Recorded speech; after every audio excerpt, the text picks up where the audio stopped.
Hello, and thank you for joining me on another episode of the Tech Exec podcast, where we triple your impact per engineer. As always, I'm your host, Aviv Ben-Yosef, Tech Executive Advisor and Coach, and today we'll be talking about impact per engineer. I always say this at the beginning of the episodes, but I'm not sure I ever actually discussed what this means. So, impact per engineer. I'm betting you all have heard about those magical 10x engineers. Those kind of unicorns, when they join a team, they do things that much better. Now, let me tell you something. I used to be a 10x or even more sort of an engineer in my past. As I have worked as a freelance engineer in a bunch of Israeli startups, I was brought in to just do things faster. I used to work like 2 days a week at different companies, and I would just be part of the team, or I would be a one-man skunk works or labs team, or whatever was needed. And one thing I remember is a VP of engineering saying, what Aviv accomplishes in 2 days a week is more than two developers working full-time for a week. And is that because I am able of making the keyboard go faster than anyone else in the universe? No, it is not. So what's the difference? This is exactly where impact per engineer comes into play. First of all, of course, some people are just better at the tech mastery part. They are really good at knowing the tools they're using, so yeah, they have less bugs. They need to spend less time researching how to do something because they already know how to do it. That's part of it. Another part is efficiency. The basic productivity sort of stuff. Taking less breaks, knowing all the keyboard shortcuts, having a very pimped IDE that can do everything for you. Yeah, there's that. And I spent my fair share of time making my Vim customized, so I needed to type less stuff. And yeah, I still have a fancy, expensive mechanical keyboard in front of me that I enjoy making and go clickety-clack really, really fast. And still, I do not believe that this can make you a 10x engineer, unless, the bar is really low. Being a 10x engineer is about something else. It is about the impact that you have, and this usually means that you want to create and cultivate a culture that has two aspects to it. The first part of being such a high caliber individual contributor, of making the people in your team, in your organization that much better, is by helping them realize that they need to act as force multipliers.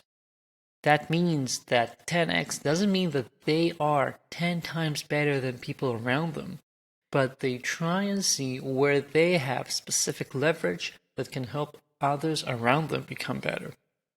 Therefore, 10xing means that they are helping the team be better. For example, a 10x engineer is someone that is capable of mentoring and leading those around them so they grow faster. Someone that is capable of being a genuine senior engineer in the team so that the team lead, the engineering manager, can spend less time hand-holding in the team and can focus on other things. These are ways to act as a force multiplier that makes the impact, the productivity of the entire team better. That's one aspect. Aspect number two, and again, this is something that you need to coach your people for. This is something that you need to teach people to do, not aiming for productivity and efficiency. Again, making the keyboard go as fast as humanly possible. I'm talking about efficiency, or as some people would say, efficacy.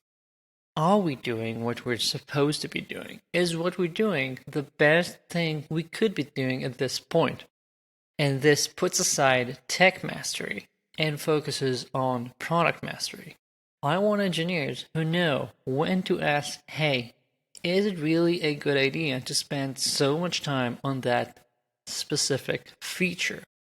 I want engineers who know that they have the authority, they have the agency to step forward and say, I believe that this feature as it is currently planned is not worth it.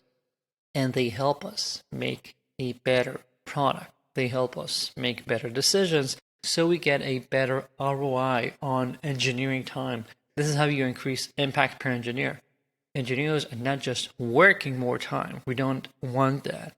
But every hour counts more because every hour turns into a real feature that will be used by the users, not another, those voodoo features that you work on for months, they go up and you never hear about them again. You just moved on to the next thing and you have no idea if it was useful. When I was an engineer at IBM, I acted partly as a 10x engineer because I helped those around me. I helped the processes in the team. I coached people. I made their tech stack better. I wrote tools that made the team better. But there were parts of it, there were aspects to my work where I had absolutely no product mastery. As in, I spent months writing code that I have no idea if it was ever used by a real customer. When you get that feeling that, you can log on to Git, just delete a whole folder and no one will ever know that whatever you worked on for the last 2 months is gone, that's a feeling of just, being sucked into a void. And that is what I don't want to see in my clients' teams. And we create that by, first of all, helping those engineers realize that this is expected. We want them to speak up. We do this by creating a sort of real connection with product so that these turn into real discussions, not fights or arguments. Lastly, we measure this. In my book, The Tech Executive Operating System, I called this the meta review, where we review what we have done, not as in the end of the sprint to see if we did it well, but like 2 months later to see should we have done it at all? Did it have any real impact?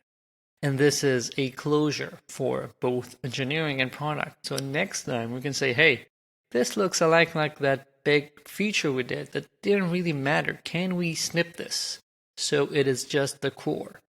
And then you get a bunch of people who treat the product like a bonsai tree that we trim and trim until it is just right. And that is how you get a team that has an amazing impact per engineer. That is how you create a world-class team.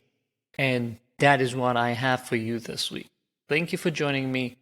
If you haven't yet subscribed to my newsletter, it's the best newsletter online for tech executives. You can check the link in the show notes. And if you value these episodes, over 100 now, please leave a comment or a review on iTunes. It really helps me. Thanks a lot. Talk to you soon.